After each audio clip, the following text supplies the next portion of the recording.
I'm Bruce Karasik, co-founder of the Jewish Republican Alliance. Thank you all for joining us for another special edition of JRA Loudspeaker. We are thrilled to have Heather McDonald as our guest speaker today. We'll be speaking to Heather in just a few minutes, but first, how many of you have ever taken the drive from Southern California to Las Vegas? Well, my wife Judy and I did that last week, and we traveled to Las Vegas to open our new JRA chapter there. It was a great event. We were so happy to see all our JRA members and guests there, and we are very confident that this will be the beginning of a very successful JRA chapter in Las Vegas. One of the things we noticed on the drive was how many trucks there were on the I-15, the main route to Las Vegas, more than ever before. Those truck drivers transport the important supply of products that come and go in and out of California, to and from our country and all over the world. Without these truck drivers, our economy would collapse and the shelves in our stores would be empty. Now, during the recent snowstorms in California, which you probably all heard about, they were forced to shut down the I-5 freeway that connects Southern California to Northern California. This is another huge route for truckers. We drove up to see what was going on right after the storm, and what we saw was shocking. There were hundreds and hundreds of trucks lined up on the side of the road, just parked on the side of the freeway, stopped, waiting for the freeway to reopen. It was shocking. So why am I talking about trucks and truck drivers? Every one of those trucks run on a product made from fossil fuel. And some of our products are delivered by airplane, and all of those airplanes run on fossil fuel. Our whole economy runs on products made from fossil fuel. And Joe Biden and his administration went to war with the fossil fuel industry by closing the Keystone XL pipeline, by creating an unfriendly environment with the oil industry, and creating uncertainty in future drilling. The price of oil skyrocketed. It skyrocketed, and if the price of oil goes up, then it costs more for every one of those trucks that we saw on the road to move products. And if it costs more for companies to move their products, then all of those companies have to raise prices to cover their costs. Paying people not to work causes inflation.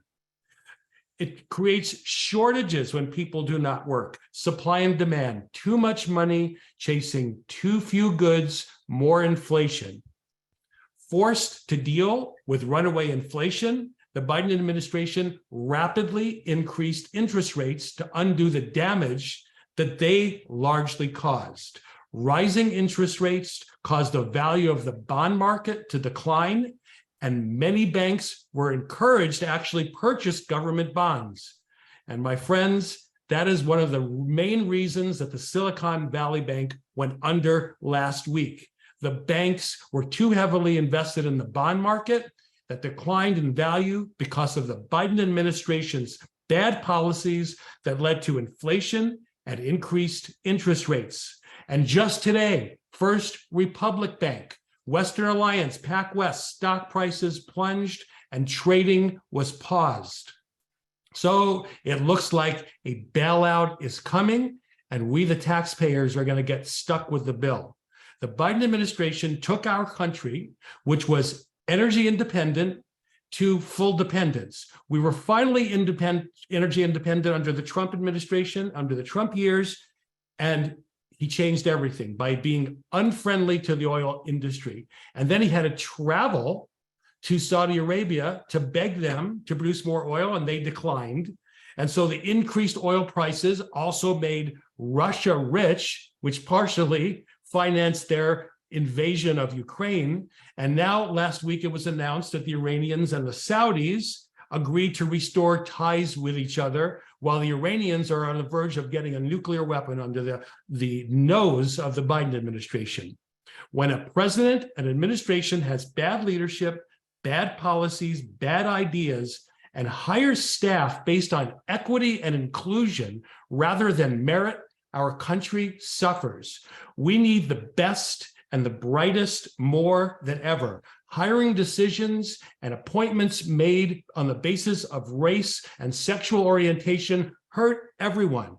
I want to see the best athletes in the NBA, the NFL, or Major League Baseball. I don't want to see it based on race. And I want our government to choose the best and the brightest so we can compete on the world stage and be a prosperous and safe nation again. In the meantime, my friends, to coin a phrase from the 70s, we're just going to have to keep on trucking. And now I'd like to introduce fellow JRA co-founder, live from Franklin, Tennessee, Mitch Silberman. Mitch? Hello, JRA community. It is always so great when we are together. I am a 59-year-old Jewish man. Yes, I can define it. 4. That said, I demand and I deserve a playing position in the NBA. And why do I say that? I'll give you 2 valid reasons that no one can argue with. And if any of you on the left are watching or listening, you can pick either reason to go with. I'm fine with either one. The first reason I deserve a position to play in the NBA is because of the DIE culture. You know, DIE culture, diversity, inclusion, and equity. So I have a question. How many short, Jewish, older men are there playing in the NBA? None? That doesn't sound very diverse to me. I don't feel included, and it doesn't feel very equitable. The second reason that I deserve a position in the NBA is that I self-identify as a 6'5" tall, young Black man. Don't you dare tell me I'm not, because I feel that way. And if I feel that way, then you better acknowledge that I am indeed a 6'5" tall Black man. So which NBA team is going to pick me up on my offer first? And being Jewish, I can represent myself as my own agent. Now, you can chuckle and say how ridiculous, but how different is that what I just said from what the absurdities we have witnessed these last few years? We have men who say they're women. We have white women who say they're Black. We have incompetent nincompoops who think they're cabinet members. Well, actually, they are cabinet members, but that's to our chagrin. They didn't get there because of their competence. They didn't get there because of their excellence, their track record. They got there because of their sexuality, because of their gender, because of their race. And that's bad for everybody, as Bruce said. You know, I continue to be in awe of the founding fathers. Of course, there's the Declaration of Independence, the Constitution, the amazing Bill of Rights, but there's also this concept of a meritocracy.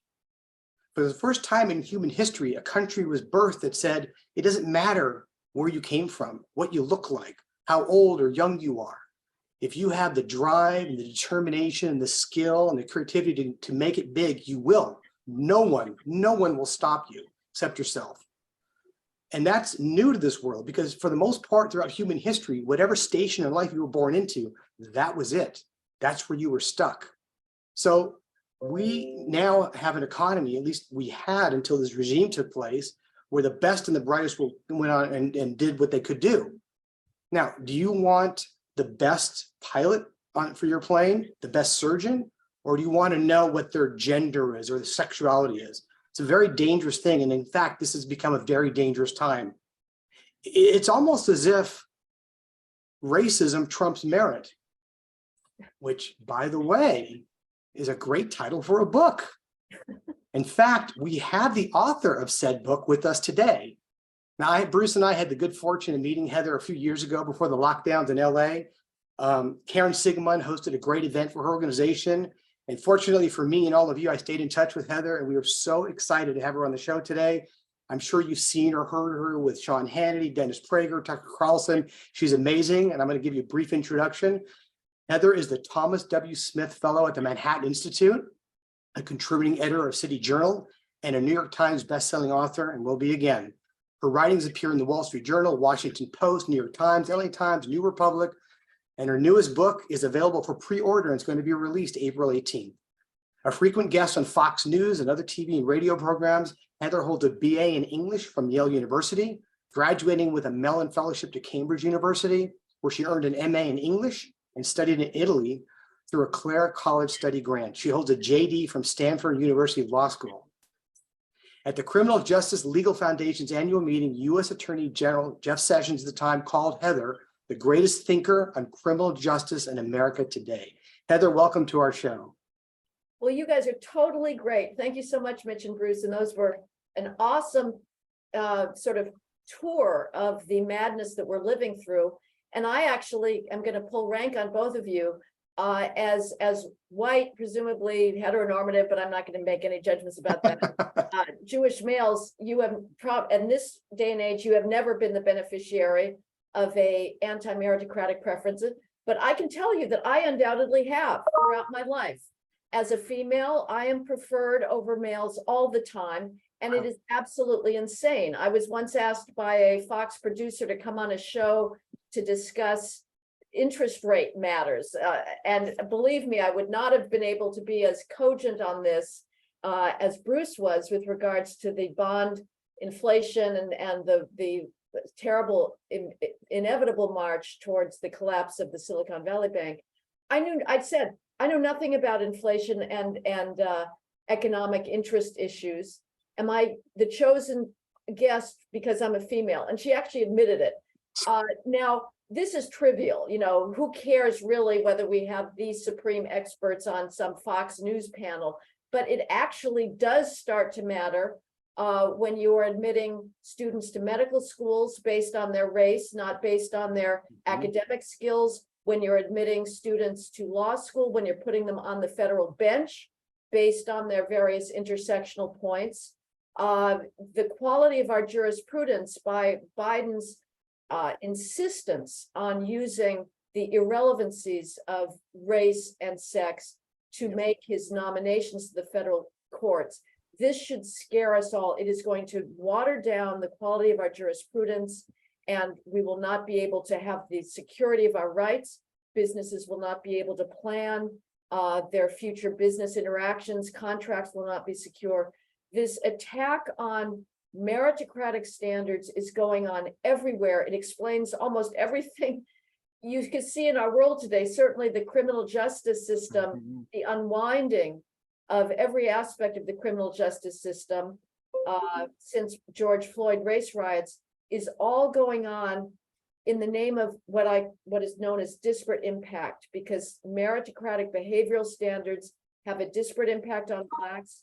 And as a result, we're tearing them all down. And we have got to stop, stand up and defend standards and say standards are not racist.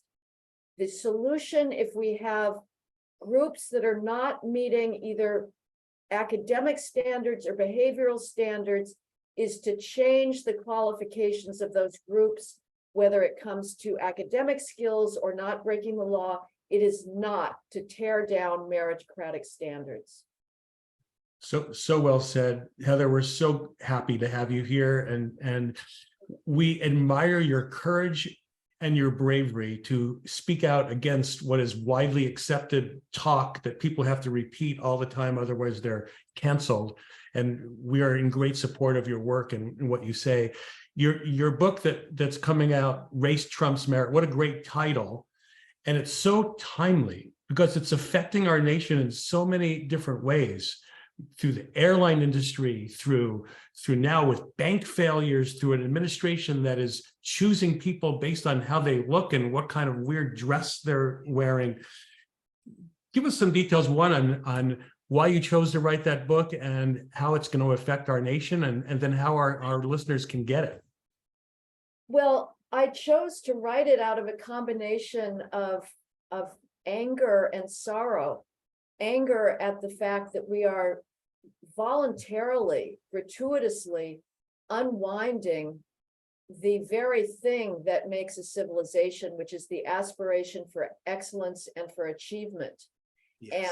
And anger at the results that this is going to inflict upon the world, which will be loss of life. We've already seen it with that unwinding of the criminal justice system that I spoke about earlier, where you have prosecutors who are deciding not to prosecute a whole range of essential laws, whether it's theft, shoplifting, turnstile jumping, drug possession, even most abominably resisting arrest, because if they do enforce those laws, they will have a disparate impact on Blacks, not because the criminal justice system is racist, but because, sadly, Blacks have rates of criminal offending that are magnitudes higher than other groups.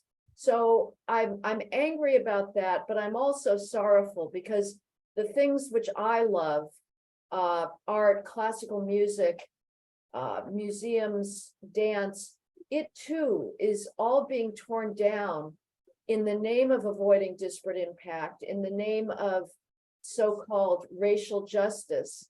So you have classical music now being attacked by its own leaders, heads of orchestras, the classical music press, preposterously charging that a European tradition that was by definition made up of Europeans is, because it's predominantly white, therefore white supremacist. Now, nobody ever says that African drum language, that the Yoruba talking drum is anti-white, because the participants in that tradition have been Black. Nobody says that Chinese classical opera is anti-white, because Chinese opera performers and the long tradition of folk creation of these operas has used Chinese people. That was simply the demographic reality. Only the West is committing suicide, and we have to stop it. And here's what's going on, Bruce and Mitch. At this point, here's how the left operates. It finds any institution. It can be a law firm, it can be a bank, it can be a university, physics department or math department. It can be a cancer research lab or an Alzheimer's research lab, and it bean counts. And if that institution does not have a proportional representation of Blacks based on the nation's population, which is 13%, then, according to the dominant narrative perpetrated by the New York Times, by the mainstream media, by academia, by the Biden administration, is that definition is, that institution rather, is per se racist. The only allowable explanation for racial disparities today is racism on the part of gatekeepers. What my book does is give you the alternative explanation, one that is far more powerful, because there is not a single institution in the United States today that is not discriminating in favor of Blacks. It is Black privilege, not white privilege, that defines our world today, which is not to say that white privilege was not the dominant modus operandi for much of American history. And I would put in a little side note to your example or your description of the United States being founded on the notion that everybody can succeed. My constant reading project now in Black history compels me to say that there was a terrible lacuna in that ideal for far too long, and that is now being exploited by the left. But we have to be able to distinguish our history, which was terrible, heart-wrenching, gratuitously nasty, from our present today. Our present is not our past. And so what the left does is say the only allowable explanation for racial disparities is racism. What I'm saying is no. Here is the data on academic skills gaps. When the average Black 12th grader reads at the level of an 8th grader, when 66% of all Black 12th graders do not possess even partial mastery of 12th grade math skills. That is, they cannot even perform basic arithmetical calculations. They cannot interpret a linear function on a graph. It is preposterous to say that Google engineering department would be 13% Black absent racism. It's also preposterous to say that the nation's prison population should only be 13% Black prisoners, when Blacks commit homicide between the age, where they commit gun homicide between the ages of 14 and 17 at 10 times the rate of whites and Hispanics in that age bracket combined, when they die of gun homicide between the ages of 10 and 24 at 25 times the rate of white and Hispanics in that age bracket. Why are they dying of gun homicide at 25 times the rate of white and Hispanics? Because they commit gun homicide at 25 times the rate of white and Hispanics in that age bracket. That's what explains our disparate prison population. My book gives this data so we can fight back against the spurious charge that any racial disparity must be the product of racism. So brilliantly said, Heather. Well said. I want to go back to something you said earlier, and just give you a little context. Several years ago, my wife and I were having dinner with another couple in it was Calabasas, California, and just so happens that they had just passed a ban of outdoor smoking, and the couple we were with, the husband was on that city council that voted for it, and the wife said to me in such glowing terms, "My husband pushed forward that smoking ban. Isn't that wonderful?" And I said, "No." And she looked at me in horror, like, how could anybody disagree? I said, I'm for freedom. And I'll never forget, because she was very polite, and so was I, but the look of horror that anybody could not think like her. So you said something earlier about you being the recipient of female privilege, because when you express your ideas, like Why Am I, or what your book, when you express it to people who are not what I call one of us, do they look at you like you're nuts? Do they think you're just wrong? Does it make a dent in their thinking at all? When you come across with your ideas as someone who's not necessarily yet on our side? No, I don't think there's even that degree of thinking. I think I'm just immediately dismissed as a racist or as a misogynist or a bigot. Not the answer I was hoping for. Yeah, I mean, let's be honest, it's very hard to change minds. The left would probably say that about the right. The left would say, how can you not see the massive systemic racism that makes any expectation of behavioral change impossible? And, I say, look at the behavior, look at ghetto families, look at rap music, look at the chaos of inner city classrooms, the fact that teachers are unable to get their students to do their homework, to take their textbooks home, to pay attention in class, to not beat each other up. This is what explains discipline disparities. And the Obama administration, of course, said, well, the only reason that Black students are disciplined at higher rates is teacher racism, which is hilarious.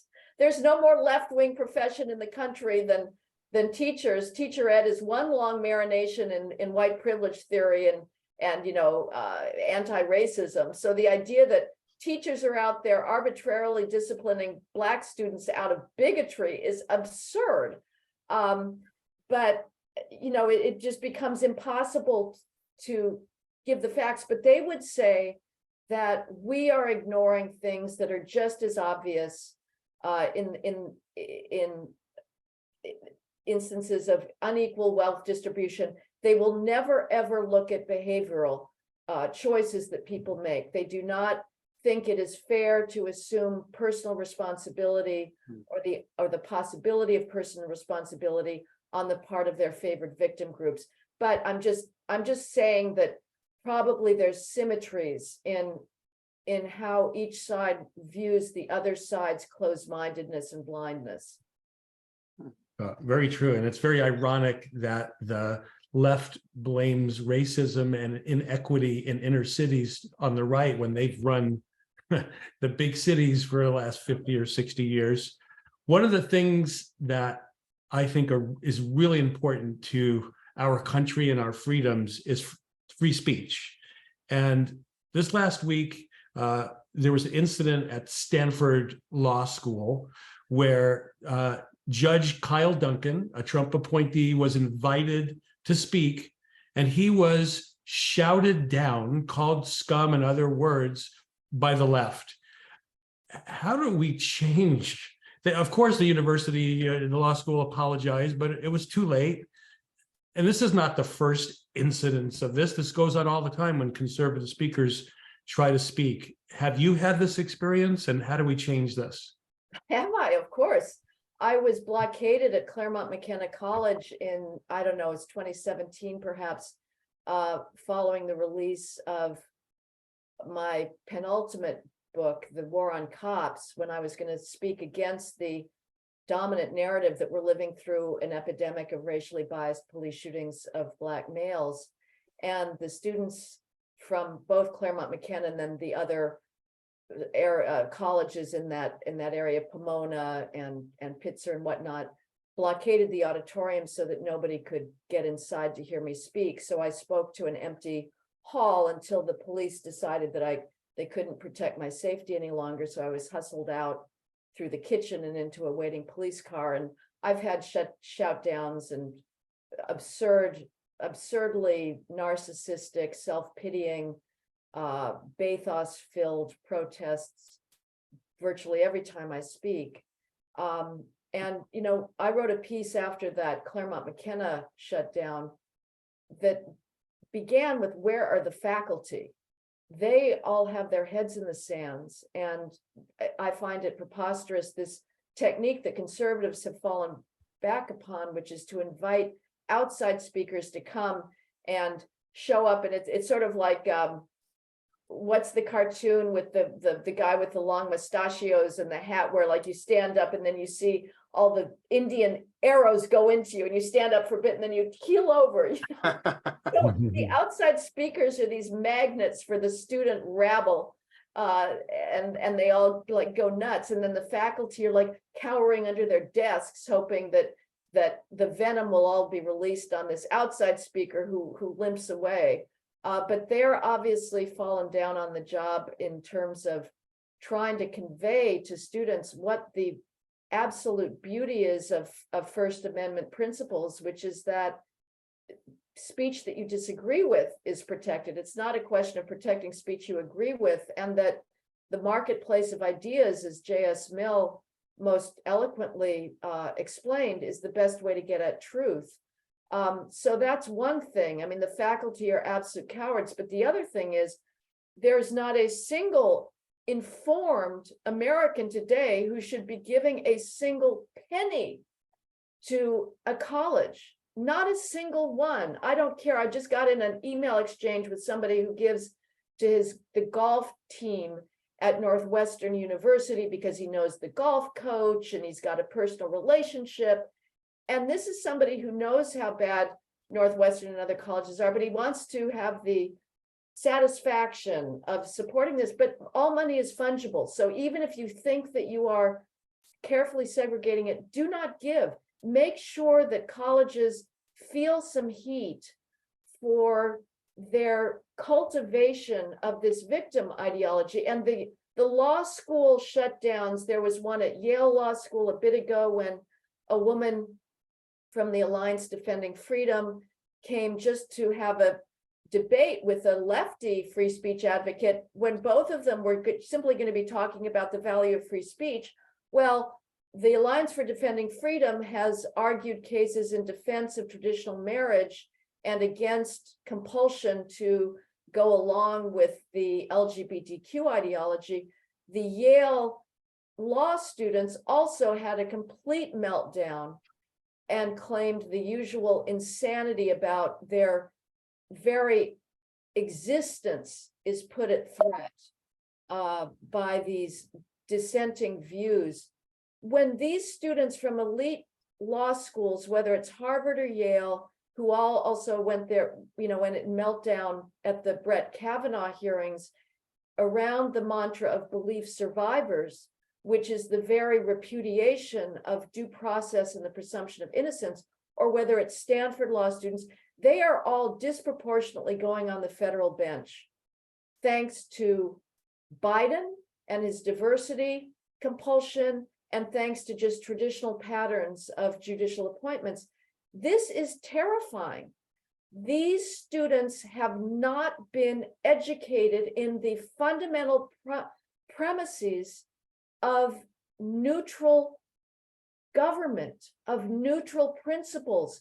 And when a government discards neutrality, we are then in full out totalitarianism. We are moving in that direction very fast, but we will be there very quickly if these law schools belch forth these self-pitying, childish, tantrum-throwing ignoramuses. It's very amazing and scary. Gee, Heather, I don't know how you feel about the subject. Can you elaborate? Just kidding. I love it. I love the passion, the articulation. I agree with every word. Yeah, I admire your focus on behavior. So I have a question for you. You know, they say with regard to, you know, Alcoholics Anonymous, they've often said that you have to hit rock bottom before they realize that this isn't working, right? But here the left is, I mean, look at the disasters all around us.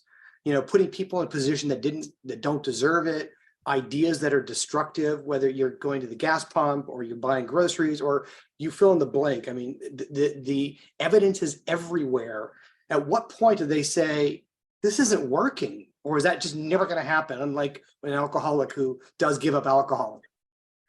Well, I know that viewers always want upbeat prognostications. That's sort of a little dirty secret of doing public speaking. You're supposed to give hope. I'm not playing that game. Sorry, guys. I'm a pessimist, but I also view myself as a realist. I think the left, or again, I think this is symmetrical. Probably the left would say about us, aren't they going to give up their ideas when they see it led to insurrection? You know, so they would say we're ignoring the evidence before our eyes as well. But I would say that the 2022 midterm elections do not give much hope, because crime was really on the ballot then. You had California cities. I'm from California. It's the place I love most in the entire universe. And that was, apart from the earlier recall of Chesa Boudin, things did not go well. There were a few races in Los Angeles that were good from a pro-law enforcement, pro-public order perspective. I'm thinking of a city council race in Venice, California, but otherwise, you know, you had the mayor, the candidate who was running for mayor that was promising a return to law enforcement, to crime control, to getting rid of vagrancy, lost by a very large margin to the Black intersectional female career politician. So it seems like the left will put up indefinitely with squalor in the streets, with crime, and they will always just say that we're just not doing enough of our remedies. When it comes to failing education levels, they will say, well, we're just not spending enough on inner city schools, which of course is ridiculous, because even some honest left-wing sociologists will admit that the per capita spending in places like Newark, New Jersey, or Title I schools in New York way, way outstrips the per capita student spending in suburban schools. Money is not the problem. The problem is, I would say, and I'm going to break ranks with conservative ideology here a little bit, I'm not going to point the finger primarily at lack of choice or teachers unions, although certainly the teachers unions showed themselves in fact to be evil forces during the pandemic. But the real problem is the family culture, and the solution has to come there. Agreed. But so just to recap, I mean, the answer to your question, they will just always say, no, we have to double down further. Oof. It's never enough. During the 2016 election, we heard all kinds of outcry from the left that one of the reasons Hillary lost was Russian interference in the election. When President Trump tried to inquire about Joe Biden's antics in Ukraine, he was impeached to ask about getting to the bottom of that corruption. In this past week, the Mexican president spoke out and threatened to intervene in American elections with an information campaign to convince Americans not to vote for Republicans.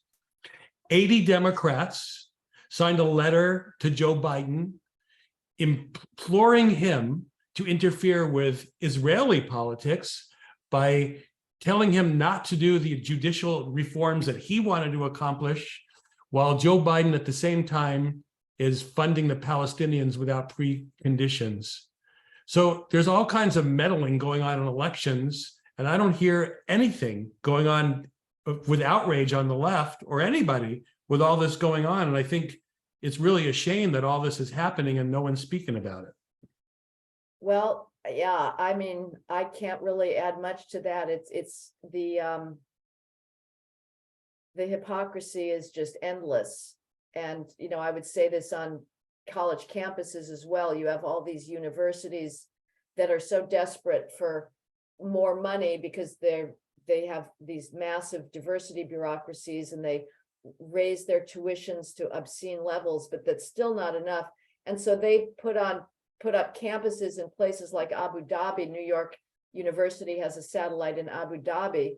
Well, Abu Dhabi has a capital punishment for homosexual sex acts, and completely bans drag shows, where you had the Yale Law School students recently hosting a drag story hour and library performer recently, as if this has something to do with their learning how to think about the Bill of Rights. So it is completely amazing. I mean, we have one standard, the left has one standard for America, and then just blinks at total abuses of rights, whether it's Black rights, there's slavery going on a lot of places in the world that we don't talk about, or abuses of female rights. But it's only this America today, which is for the freest, most tolerant country for society's traditionally marginalized groups. It's not tolerant towards white male heterosexual conservatives than in any time in human history, but we only blame ourselves. It's what Jeane Kirkpatrick called, with regards to foreign policy, the blame America first instinct. Heather, we have a question from Paul D in our audience. He says, what's a positive way to get our country to address the ability to hire based on merit without being called a racist? I'm sure you've addressed this in your book. So it's a good question from Paul. I would just say that standards are not racist. A colorblind standard is not racist, but we are so obsessed with the imperative to say that the only explanation for any kind of racially disparate outcome must be racism. And so we're saying that red light cameras are racist if they show that Blacks run red lights more or speed more. A computer is not racist. A camera is not racist. The problem is the underlying behavior. And yet we are too terrified to say, no, there are at this point behavioral differences which will produce disparate outcomes. So I think more people have to get the courage to defend the fact that a colorblind neutral standard that expects a single standard of behavior or accomplishment for all people cannot be racist. We are well beyond, thank God, and it took us far too long to get beyond the period of Jim Crow segregation when, yes, white Americans were hateful. They gratuitously subjected Blacks to humiliation, to exclusion, but we are 180 degrees in the opposite direction today. And I would also call on scientists. We have science now, medical schools that are going around saying science is racist, medicine is racist. They are admitting students, Black and Hispanic students with MCAT scores that would be automatically disqualifying. And MCAT is the standardized admissions test for medical schools, the counterpart of an SAT or of a graduate record exam. They're admitting Black and Hispanic medical students with standardized test scores that would be automatically disqualifying if presented by white and Asian students. So the only solution I know is for people to just refuse to be silenced by the charge of racism and say, I'm sorry, this standard is colorblind. We are not applying it. We don't know the race of people we're applying it to. We're not going to back down. Excellent. There's nobody that I've ever heard on our show that is more articulate, more in tune to issues than you, Heather. But we were all outraged at Don Lemon's ridiculous comment about women over a certain age being over the hill. What say you? Master Prime. I couldn't care less. If he's actually showing some kind of sexism, I applaud it. At this point, the pendulum has swung so far on the other side. I don't have a chip on my shoulder. I don't feel like I have to go proving myself or that I am constantly at risk from the patriarchy. What Don Lemon says has no relevance to me.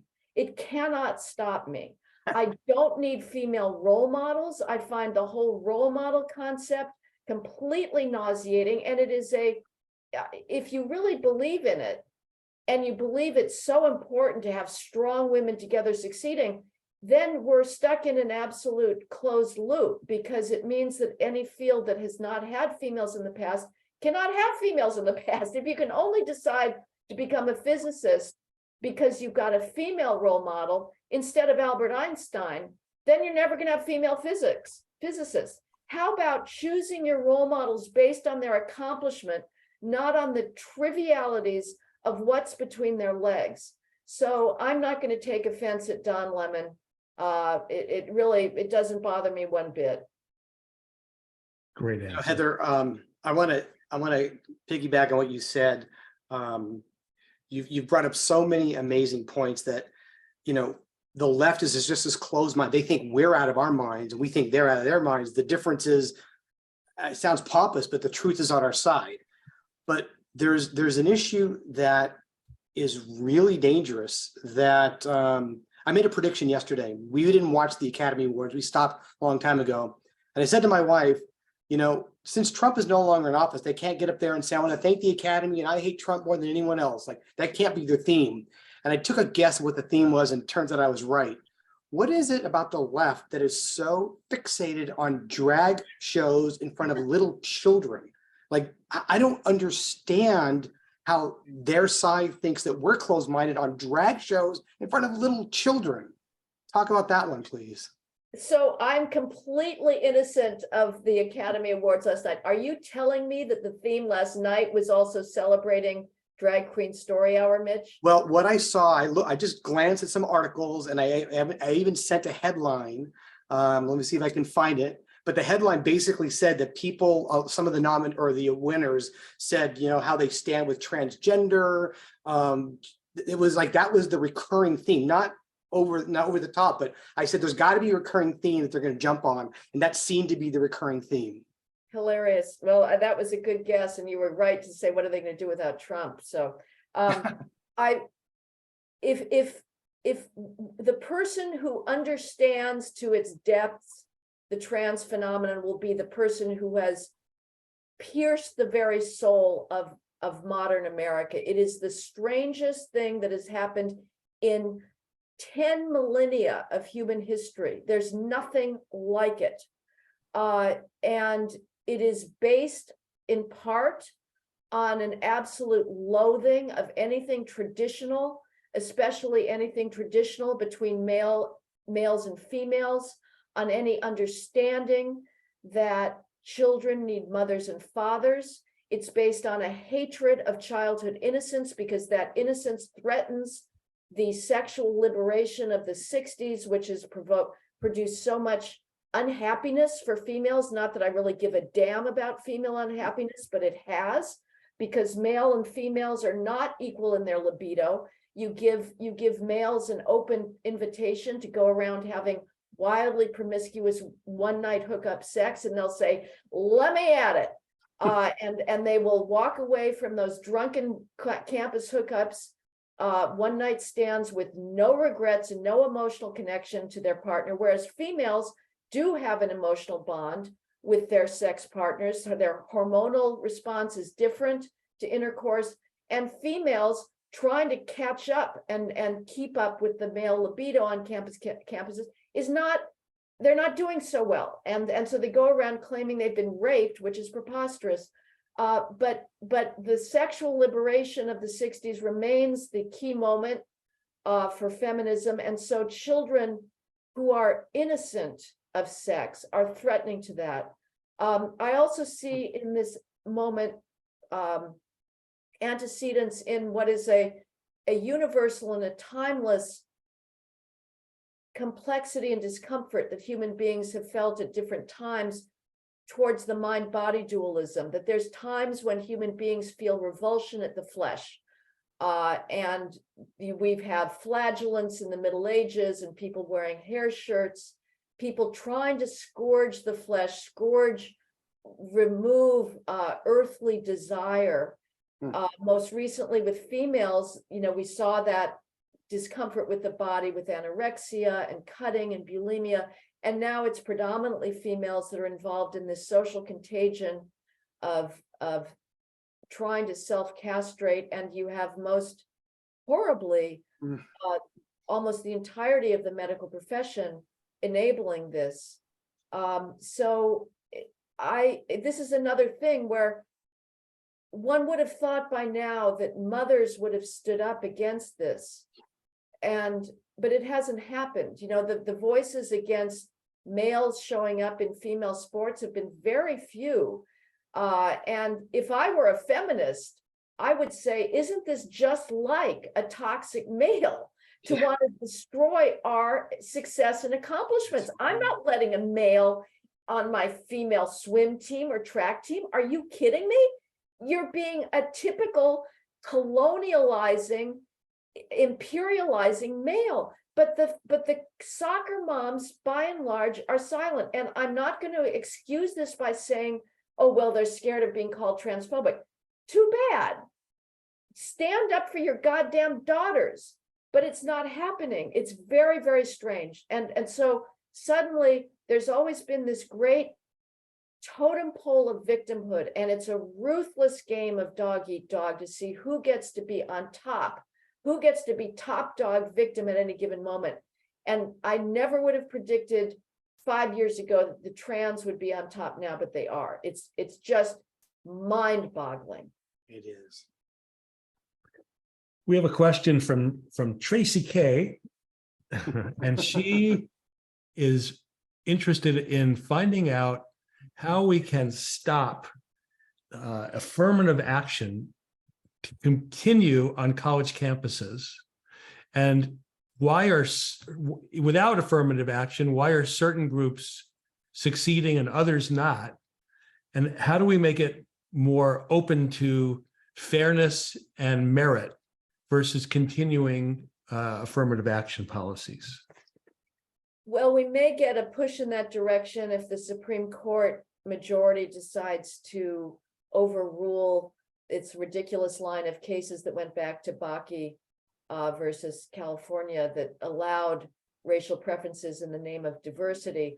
I'm not as optimistic about the consequences of that as many of my conservative peers, because I've seen what happened in California when the voters there outlawed racial preferences in government, including in college admissions, and the universities just immediately ignored the ruling and figured out all ways of around it. So I think that will happen here. So first of all, we have to make the argument again that colorblind standards are not racist if they have a disparate impact and they don't admit, if you apply standards in a colorblind fashion, you will not get in every school a proportional number of Blacks and Hispanics. The reason is because these vast academic skills gaps. And I've got the data in my book. It's quite shocking. Only 6% of Black 12th graders are deemed college ready by the ACT exam, 6%. And so we're supposed to say that if every college isn't 13% Black, it's because it's discriminating against Black students. Are you kidding me?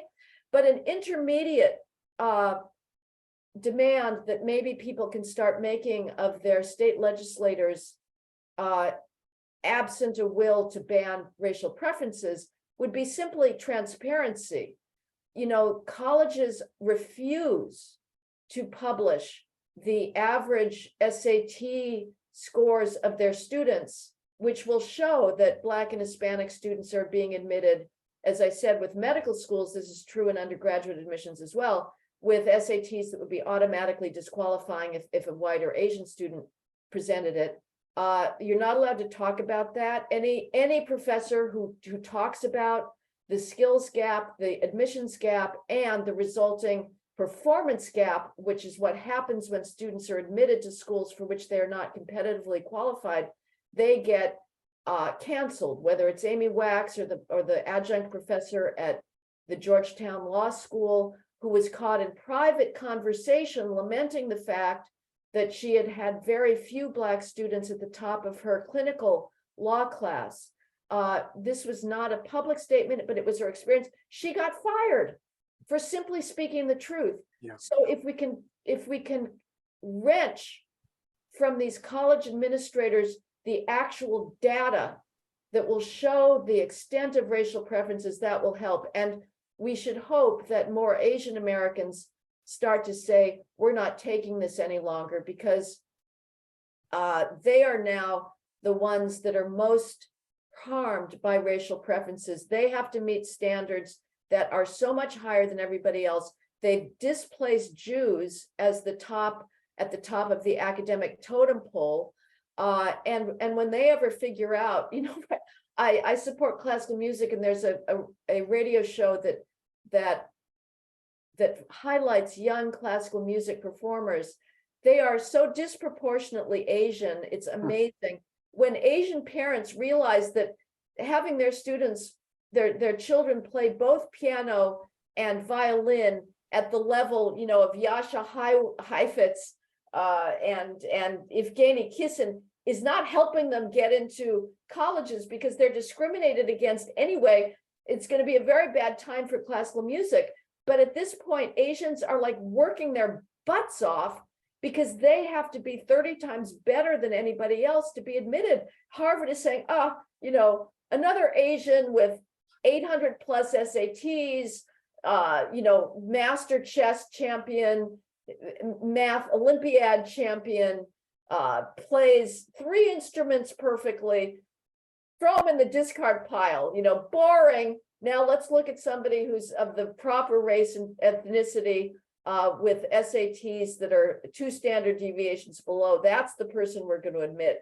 Asian Americans, I hope, will stop putting up with this nonsense indefinitely. They're fighting back to a certain extent. They were the named plaintiffs in the suit against Harvard, which is now up for decision in the Supreme Court. So they would be a good wedge as well to mobilize even more strongly against preferences that are harmful, not just to meritocracy in general, but they're harmful to their alleged beneficiaries. And I talk about this in the book. It's the mismatch theory. We can go into that now or not, depending. But that's I think the most important argument against preferences. Terrific. We have time for one more, Heather. One more question from the audience. Matt W. is referencing California SB 50, which apparently will prohibit police from stopping vehicles for low-level infractions. And his point is, aren't these the type of stops like the broken window policing theory? Low-level crimes lead to higher-level crimes, and that these kinds of stops actually allow cops to do their job and curtail criminals. But he's saying, what do we do about this? That the SB 50 for not my state anymore, thank God, California, but for SB 50 is going to be a disaster for criminal activity. Matt is absolutely right. Traffic enforcement is essential, and it is also something that residents of inner city neighborhoods begged for. What happened after the George Floyd race riots is cops backed off of proactive policing across the board. They backed off of pedestrian stops. They also backed off of car stops, and car crashes went up astronomically in 2020 and ever since then. And guess where they went up the most? And guess whose lives were most taken? Blacks. Because there's been a long-standing understanding that there is a nexus between crashes and crime. The National Highway Transportation Safety Administration has an entire program based on that nexus. Data shows that the worst, most lethal driving goes on in inner city neighborhoods. The criminals have the highest rate of car crashes, and there's a link between race and car crashes as there is between race and crime. Sorry, that's the facts. Nobody wants that, but it is the empirical data. And I talk about in my book a Black high school principal in North Minneapolis who's got a video out that was made after the George Floyd race riots. One of her students had just been shot in a drive-by shooting fatally. But she was talking about the driving, that people are just speeding through her neighborhoods, ignoring stop signs, because that's what happens when the cops back off of car stops. And yes, it is also a means for finding people that are absconding on outstanding warrants, but traffic enforcement per se sends a message that the authorities are in control. And when you back off and you let people run riot in the streets, it's young Black children who are being run over in these incidents. And that's something that the Black activists will never talk about. And that's true for drive-by shootings as well. I mean, the Ferguson effect that I wrote about in the War on Cops, it's Black lives that are taken when the police back off, and the Black activists don't give a damn about Black lives, period. End of story. The only Black lives they care about are those few that are shot by a cop. Heather, thank you so much for being such an amazing guest and educating our audience. We truly appreciate you being here. Heather's new book, you should all pick it up, Race Trumps Merit. We will send out a link. Where can they get your book, Heather? And we can send a link out to our audience when we send this show out as well. Oh, I appreciate that so much, Bruce. It's called When Race Trumps Merit. When Race Trumps Merit. Okay. Thank you for the correction. Thank you so much for being here. We appreciate all of you out in the audience for tuning in and to watching us. It's very important that we all stay informed, get involved, and make a difference. So please stay in touch with us. We're going to be doing these shows and providing you great guests like Heather to educate our audience. And we've got a lot of other things that we're working on. So become a member. Make a tax-free donation, invite a friend, start a chapter. Our organization is growing and we want you all to be part of it. Thank you so much, Heather McDonald, once again. Thank you, Bruce. Thank you, Heather. You're great. Thanks, Mitch. Bye-bye, everyone.